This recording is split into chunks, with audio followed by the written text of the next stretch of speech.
Hello guys, we are back with our next lecture. In this lecture, let us go through the concept of communication in coordination based systems guys. So I hope everyone is now 100% clear with the concept of coordination based systems, right? Yes. And we also discussed about architecture, right? So now let us go through communication. So communication is nothing but if there are two components or two machines or two systems which need to communicate with each other, in this situation they will need to communicate somehow, right? So that process we'll be discussing in this lecture guys. Just give me a second. Sorry for that guys. Okay, so let us continue. Okay, so basically this communication should be through a medium or something should be there, right? Yes. So this communication here we are using publisher and subscriber architecture, if you recall.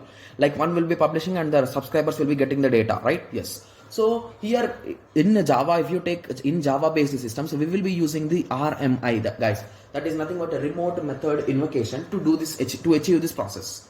Okay, so one important problem that need to be handled when publisher or subscriber systems are spread across a wide area system is that publisher data should reach only to the relevant subscribers. So assume that I am making an educational video and there is a huge audience of gaming audience. So they don't like content of education. So they only watch gaming videos and everything. So if I share with them, will there be any potential use of my channel guys? No.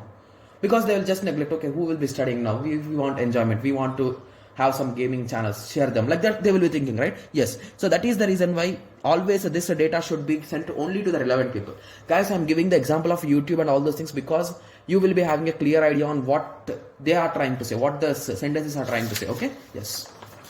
Let us continue. Okay. Similarly, in content, so we will be using content-based routing, guys. So assume that. Okay, so let me give you an example. Okay, so assume that this is the publisher, guys. This is just an example which I am drawing. You can draw in the examination, but please explain it if you are drawing it. Okay, yes. So assume that this is the publisher. Okay, and he published some video. Assume.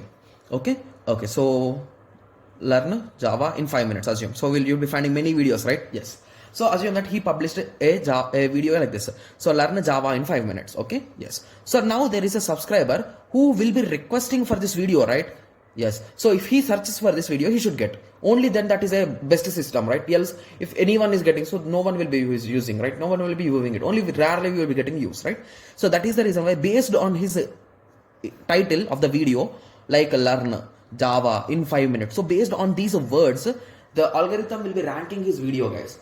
Like whoever types these types of text, for them the video will be displayed. So in that way, so basically here the thing which is happening backend is nothing but content based routing, guys. So based on your content and the title, so this content you are giving a name. So this is nothing but about your content you are giving.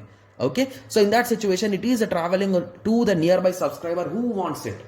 So this is nothing but content based routing, guys. I think a few of you might be confused, but once we are going through the definitions, you'll be having a clear idea, guys. So that's the reason why I gave you the example first. Okay. Yes. So in content based routing, the system is assured to be built on top of a point to point communication. So one person to another person, some kind of notification you can say. Okay. In that way it will be sent.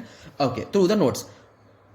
Crucial in this setup is that router can take routing decisions by considering the content of the message. So here instead of message, I am taking the example of video, and about the video or about the message is written as a title. Okay. So most preciously, it is assumed that each message carries a description. So this description is nothing but our title, guys. Okay. And this description can be used to cut off routers for which it is known that they do not need this type of content. So assume that the node has started here, guys. So there is a one side that is nothing but gaming, and other side is education. So if this is the video, in which path it will go, guys? It will go in this path, right? Education path, and this whole path will be omitted. So this is nothing but content based routing. So based on your content, you are routing your packet or your video or your message.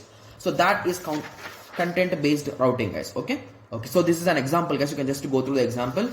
Okay. Okay, this is also one more example. Here we are having n servers and we are transmitting it.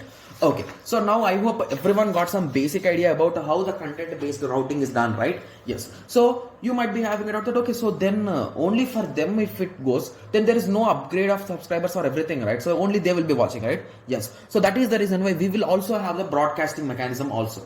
So basically in this situation, once you enter into the education part, so basically here we started, here there is gaming and here there is education, right? Yes. So once you avoided the gaming, and if there are very less number of educational channels or educational students. So in that situation, you can broadcast your message here. So basically it will go to everyone.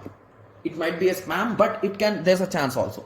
Okay, so in this way, so here 5 has sent to router 1, and here from here everyone they are receiving it. So in that way, okay, yes. So I hope everyone got some basic idea about this communication, right? Yes. So in the next lecture I will be discussing the concept of naming, guys. Okay, so let us meet in the next lecture. Thank you, thanks for watching.